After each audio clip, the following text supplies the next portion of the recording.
मित्रांनो, नुकताच DSFLचा रिझल्ट लागला. या रिझल्टनंतर यूट्यूबवर आलेल्या कमेंटनुसार आणि स्टुडंट लोकांनी मेन्शन केलेल्या त्यांच्या मार्क्सनुसार आपण एक एक्सपेक्टेड कट ऑफ इथं बनवत आहोत. बघा, काय कट ऑफ लागू शकतो.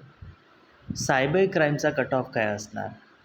SC कॅटेगरीसाठी जवळपास 162 किंवा 160 पर्यंत येईल.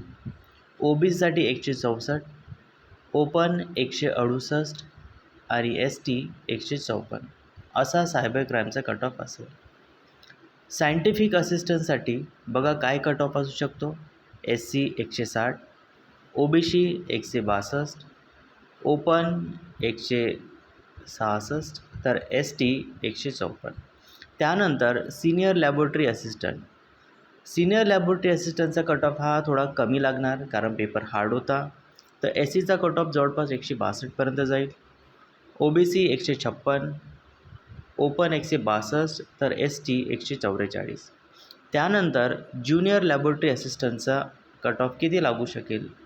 ज्युनियर लॅबोरेटरी असिस्टंटचा पेपर थोडासा सोपा होता, त्यामुळे SCचा कट ऑफ 162, OBC 166, ओपन 168 तर ST 156 पर्यंत कट ऑफ लागण्याचा अंदाज आहे. धन्यवाद.